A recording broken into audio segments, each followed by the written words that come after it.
अगर मैं आपसे कहूं कि आज हम जिस जगह पर बैठे हैं, ये जगह आज से करोड़ों साल पहले 8,500 डिग्री के तापमान से दहक रही थी, या फिर यही वो जगह है जो एक वक्त पर पूरी तरह से बर्फ से ढकी हुई थी और इसका टेम्परेचर माइनस में था, ये दोनों ही बातें सच हैं। अब ये कैसे सच हो सकता है? चलिए इसे समझने की कोशिश करते हैं और चलते हैं पृथ्वी के 450 करोड़ सालों के सफर पर और जानते हैं कि आखिर इस पृथ्वी का जन्म कैसे हुआ। द रिसर्च एक्स में आपका स्वागत है। जिस जगह आज हमारा सौरमंडल है, एक वक्त पर वहाँ कई प्रकार की गैस और धूल के बादल हुआ करते थे। वैज्ञानिकों के मुताबिक इन धूल के बादलों से दूर एक बहुत बड़ा सितारा हुआ करता था और वक्त के साथ साथ उसकी ऊर्जा कम होने लगी, जिसके कारण वो अपनी ही गुरुत्वाकर्षण की वजह से अपने अंदर सिकुड़ता चला गया और इस दबाव की वजह से उसके अंदर की गर्मी इतनी ज्यादा बढ़ गई कि वो एक महाभयानक विस्फोट के रूप में फट गया और अंतरिक्ष में मौजूद ये धूल एक दूसरे से मिलने लगी। इस दौरान बादलों में स्थित धूल में दबाव और गर्मी के कारण बड़े उल्कापिंड और पत्थरों का जन्म होने लगा और इसी दबाव की वजह से इन बादलों में स्थित रेडियो एक्टिव पदार्थ ने ग्रेविटी का निर्माण किया।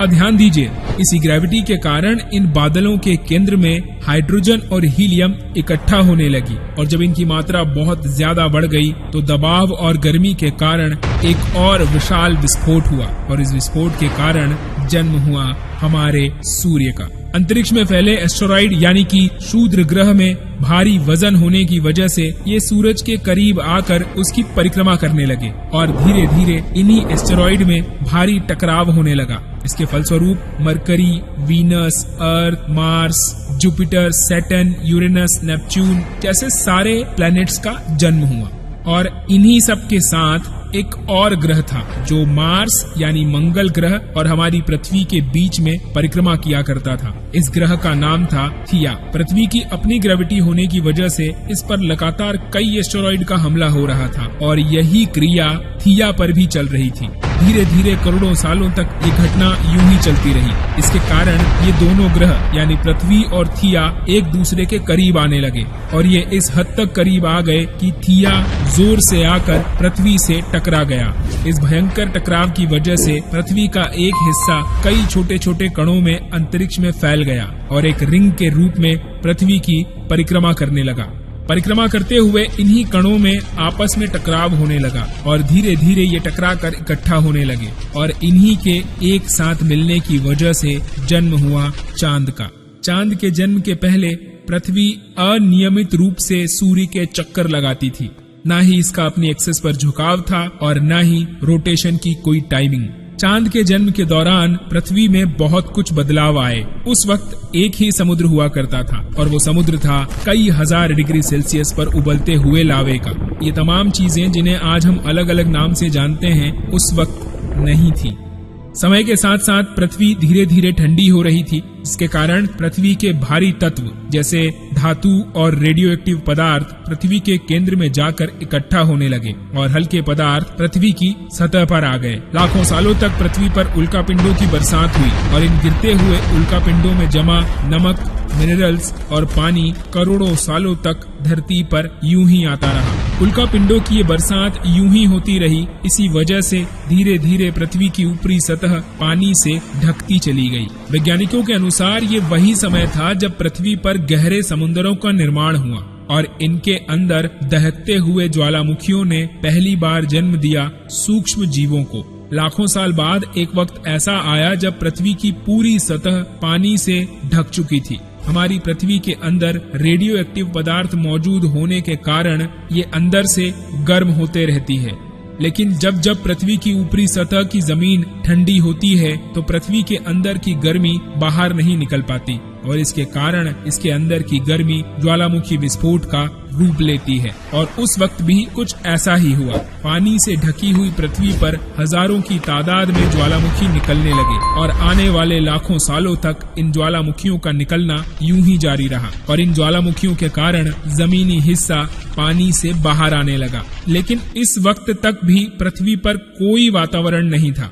और अंतरिक्ष से लगातार उल्कापिंडों की बरसात हो रही थी। आज से लगभग 300 करोड़ साल पहले पृथ्वी पर ऐसा वक्त आया जब पृथ्वी का वातावरण लगभग स्थिर होने लगा। ज्वालामुखी निकलने में थोड़ी कमी आई और पृथ्वी का एक दिन 12 घंटे तक आकर सीमित हुआ। जैसे जैसे साल बीतते गए सूक्ष्म जीव विकसित होते गए और ये समूहों में रहने लगे। आज से लगभग 250 करोड़ साल पहले पहली बार पृथ्वी पर ऐसे जीवों का निर्माण हुआ जो जीने के लिए पानी के अंदर के मिनरल्स यानी कि खनिज पदार्थ और धूप का इस्तेमाल करते थे और मल त्याग के रूप में ऑक्सीजन बाहर निकालते थे। अब चूंकि पृथ्वी पर ज्वालामुखी निकलना बहुत हद तक कम हो चुके थे और इन माइक्रोबैक्टीरिया की वजह से वातावरण में ऑक्सीजन की मात्रा भी बढ़ रही थी, तो इस वजह से पृथ्वी पर वायुमंडल बनना शुरू हुआ जिसमें ज्यादातर मात्रा में ऑक्सीजन थी और आने वाले हजारों सालों तक पृथ्वी पर ऑक्सीजन की ये मात्रा यूं ही बढ़ती रही। इसकी वजह से पृथ्वी के ज्यादातर हिस्सों में ये सूक्ष्म जीव फैल गए। हजारों साल बाद एक ऐसा वक्त आया जब पृथ्वी में ज्यादा ऑक्सीजन बढ़ने के कारण ये सूक्ष्म जीव मरने शुरू हो गए। उस वक्त पृथ्वी का वातावरण ठंडा होने के साथ साथ ऑक्सीजन से भी भर चुका था, जिसके कारण जमीन और वातावरण में स्थित आयरन यानी लोहे के मिनरल्स पानी में स्थित ऑक्सीजन से रिएक्ट करने लगे। और एक वक्त ऐसा आया जब पृथ्वी भी मार्स यानी मंगल ग्रह की तरह बिल्कुल लाल दिखाई देने लगी। समय बीतने के साथ साथ पृथ्वी की टेक्टोनिक प्लेट्स में दरारें पड़ने लगी, जिसके कारण पृथ्वी के अंदर का लावा कई लाख सालों तक खुले तौर पर उबलता रहा और यही कारण था जिसके कारण पृथ्वी के वातावरण में कार्बन डाइऑक्साइड की मात्रा भी बढ़ने लगी और पृथ्वी पर एसिड की वर्षा शुरू हुई। एसिड रेन की वजह से पृथ्वी का तापमान घटने लगा और इतना घटा कि ऊपर स्थित पानी बर्फ में बदल गया। पृथ्वी पर पहली बार आई इस भयंकर एसिड रेन की वजह से पूरी पृथ्वी सफेद बर्फ से ढक चुकी थी। आमतौर पर जब पृथ्वी पर सूरज की किरणें गिरती हैं, तब जमीन उन किरणों को सोख लेती है। अब चूंकि पृथ्वी पूरी तरह से बर्फ से ढक चुकी थी और बर्फ सफेद और चमकीली होती है, इसके कारण सूर्य की किरणें धरती पर गिरने के बाद वापस लौट जाती थी। इस कारण पृथ्वी कई लाख सालों तक बर्फ से ढकी रही। अब फिर से वही क्रिया शुरू हुई। बर्फ से ढक जाने के कारण पृथ्वी के अंदर की गर्मी नहीं निकल पा रही थी और फिर से इस गर्मी ने ज्वालामुखी का रूप लिया और एक बार फिर से वो दौर आया जब पृथ्वी पर ज्वालामुखी फटना शुरू कर चुके थे और ज्वालामुखी की इन गर्मी से पृथ्वी पर जमी बर्फ पिघलना शुरू हो गई। इसी बीच पृथ्वी की गहराई में बचे कुछ सूक्ष्म जीव धीरे धीरे खुद में बदलाव कर रहे थे और वो ऑक्सीजन को अपने शरीर को बड़ा करने और जटिल बनाने के लिए भी इस्तेमाल कर रहे थे। इस बीच पानी में अलग से भी छोटे समुद्री पौधे निकलना शुरू हो चुके थे। बाहर जैसे जैसे ज्वालामुखी निकल रहे थे, वैसे वैसे वातावरण में कार्बन डाइऑक्साइड की वजह से गर्मी बढ़ रही थी। वक्त के साथ साथ बर्फ पिघलने लगी, लेकिन धरती पर फिर से एक वक्त ऐसा आया जब एसिड रेन शुरू हो गई। इसके कारण पृथ्वी ठंडी होने लगी और फिर से पृथ्वी का ज्यादातर हिस्सा बर्फ से ढक गया। ऐसा कई हजार सालों तक होते रहा और इसी कारण से अब समुद्री जीव धीरे धीरे वातावरण के हिसाब से खुद को ढालना शुरू कर चुके थे। इस बीच कई सारे जीव और समुद्री जंगल भी विलुप्त हो गए, मगर जो बच गए वो धीरे धीरे पृथ्वी के बदलते तापमान की वजह से एडजस्ट करने लगे और अब वो दौर आ गया जब बर्फ के जमने या ज्वालामुखी के फटने से ये समुद्री पेड़ पौधे पूरी तरह से मरते या सूखते नहीं थे। अब समुद्र में इन पेड़ पौधों के साथ साथ सूक्ष्म जीव भी खुद को बचाए रखने में सक्षम होने लगे। अब फिर से ज्वालामुखी विस्फोट होने की वजह से बर्फ ने पिघलना शुरू किया, तो इन समुद्री पेड़ पौधों ने खुद को विकसित कर लिया और इसी से धीरे धीरे वातावरण में ऑक्सीजन की मात्रा बढ़ने लगी और पृथ्वी पर होने वाली एसिड वर्षा कम होने लगी। ऑक्सीजन की वजह से पृथ्वी की ओजोन लेयर मोटी होने लगी और आज से लगभग 47 करोड़ साल पहले पृथ्वी की ऊपरी सतह पर पहली बार मोसोस नामक प्लांट उगना शुरू हुआ। वक्त के साथ साथ जमीन पर अलग अलग प्रकार के पेड़ पौधे पनपना शुरू हुए और एक वक्त ऐसा आया जब पृथ्वी के पेड़ पौधों की लंबाई 80 से लेकर 100 फीट जितनी पहुंच गई, यानी आज की 6 मंजिला इमारत जितनी ऊंची। ये वो वक्त था जब समुद्री जानवर समुद्र से बाहर निकल रहे थे और जमीनी जानवरों में परिवर्तित हो रहे थे। धरती की ज्यादातर जमीन एक ही जगह पर इकट्ठा हो चुकी थी जिसे आज हम पेंजिया महाद्वीप के नाम से जानते हैं। वो वक्त आ चुका था जब पृथ्वी का वातावरण और तापमान लगभग स्थिर हो चुका था और अब दिन भी करीब 21 से 23 घंटे का हुआ करता था। चूंकि समुद्री जीव पानी से बाहर आने लगा था और वातावरण के हिसाब से अपने शरीर में बदलाव करने लगा था, और इसी बदलाव ने धीरे धीरे जन्म दिया डायनासोर को। जिन डायनासोर ने पेड़ पौधे खाना शुरू किए, उनका शरीर लंबा और विशाल होता गया, और जिन डायनासोर ने शिकार और मांस को खाना चुना, उनका शरीर छोटा और फुर्तीला होता गया। पृथ्वी की ऊपरी जमीन एक जगह इकट्ठे होने के कारण ज्यादातर जमीन रेगिस्तान और बंजर हो चुकी थी। इस कारण जंगल सिर्फ समुद्र के करीब हुआ करते थे और इसी में डायनासोर भी रहा करते थे। आज से करीब 20 करोड़ साल पहले पेंजिया महाद्वीप टूटना शुरू हो गया। पेंजिया महाद्वीप के विभाजित होने की वजह से ज्यादातर ऊपरी जमीन पानी के संपर्क में आने लगी। इसके फलस्वरूप पृथ्वी पर हरियाली बढ़ती गई। इस वजह से डायनासोर की और भी कई अलग अलग प्रजातियों का जन्म हुआ। इसके बाद करोड़ों सालों तक इन्होंने पृथ्वी पर राज किया और इनकी हुकूमत इस कदर छाई कि इन्होंने जमीन के साथ साथ आसमान और पानी हर जगह अपना दबदबा बना लिया। और इसी बदलाव के कारण टेक्टोनिक प्लेट में एक बार फिर से हलचल शुरू हुई। अफ्रीका 2 हिस्सों में टूट गया और अफ्रीका से टूटा हुआ भारत सीधा आकर तिब्बत से टकराया। इसी टकराव की वजह से जन्म हुआ हिमालय पर्वत श्रृंखला का। सब कुछ सुचारू रूप से चल रहा था कि फिर अचानक कुछ ऐसा हुआ जिसने पृथ्वी से जीवन का नामो निशान मिटाकर रख दिया।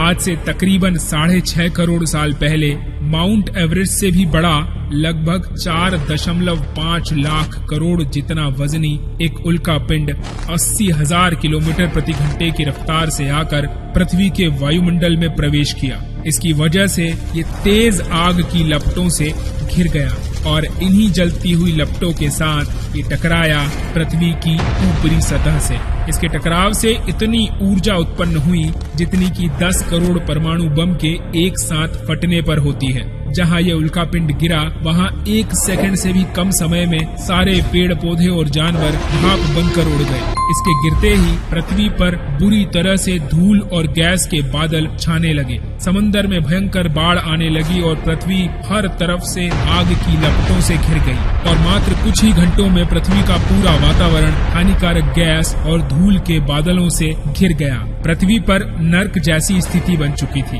और इस कारण डायनासोर घुटन, आग और भुखमरी की वजह से मरने लगे। अब चूंकि डायनासोर का आकार बहुत बड़ा था, ये चाहकर भी जमीन के अंदर नहीं रह सकते थे। तो इस वक्त वो जीव जो आकार में छोटे थे और जिन्होंने खुद को जमीन के अंदर छुपा लिया, उन्होंने कुछ हद तक अपने जीवन को बचाया और यही चलकर आगे हमारे पूर्वज बने। ये वो वक्त था जब पृथ्वी का पूरा वातावरण काला और अंधेरे से भर चुका था और कई सालों तक धूल और गैस के गुबार पृथ्वी के ऊपर छाए रहे। इस वजह से पृथ्वी पर सूरज की रोशनी तक नहीं पहुंच रही थी। सूरज की रोशनी के अभाव में पृथ्वी से सारे पेड़ पौधे धीरे धीरे करके समाप्त होने लगे। अब हानिकारक गैसों की वजह से पृथ्वी पर एक बार फिर एसिड की बारिश शुरू हो गई।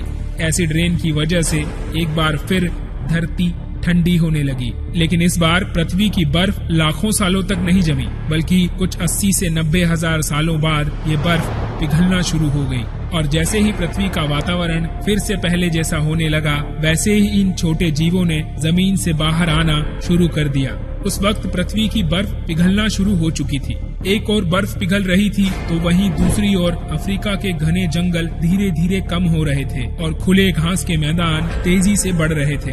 अफ्रीका में जंगल सूखने की वजह से पेड़ों पर रहने वाले बंदरों को मजबूरन घास के मैदानों में उतरना पड़ा और शिकार करना सीखना पड़ा।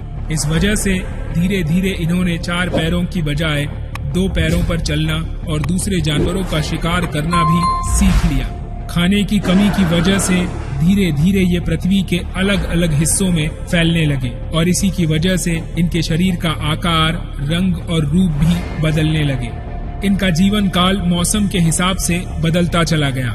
वक्त के साथ साथ ये आदिवासी बने और इन्होंने हथियारों से लेकर आग का आविष्कार किया और धीरे धीरे ये इंसान के रूप में विकसित हुए और उसके बाद इन्होंने धर्म से लेकर परिवार, भाषा और संस्कृति का निर्माण किया और वक्त के साथ साथ ये यानी कि हम विकसित होते चले गए। और यही वजह है कि आज हम इस पृथ्वी की सबसे विकसित प्रजाति बन चुके हैं। पृथ्वी को आज जैसा बनने में तकरीबन 450 करोड़ सालों का समय लगा और हमें एक छोटे जमीन में रहने वाले जानवर से इंसान बनने में कई लाख सालों का। मगर हमने पिछले कुछ 100 सालों में जितना पृथ्वी को गंदा और तबाह किया है उतना आज तक शायद किसी प्रजाति ने नहीं किया। हम एक बार फिर से धरती को गर्म कर रहे हैं और कार्बन डाइऑक्साइड के साथ साथ हानिकारक गैसों की मात्रा लगातार बढ़ा रहे हैं। वैज्ञानिकों का मानना है कि पृथ्वी पर एक बार फिर से विशाल परिवर्तन होने वाला है। अब ये परिवर्तन क्या होगा और भविष्य में पृथ्वी कैसी दिखेगी? अगर आप चाहते हैं कि इस पर एक सेपरेट वीडियो बनाया जाए तो प्लीज हमें कमेंट करके जरूर बताइएगा। उम्मीद है द रिसर्च एक्स का ये वीडियो आपको पसंद आया होगा। इस वीडियो को लाइक, शेयर और चैनल को सब्सक्राइब करने के लिए आपका बहुत बहुत शुक्रिया। जल्द मिलते हैं एक और ऐसी ही शानदार रिसर्च के साथ।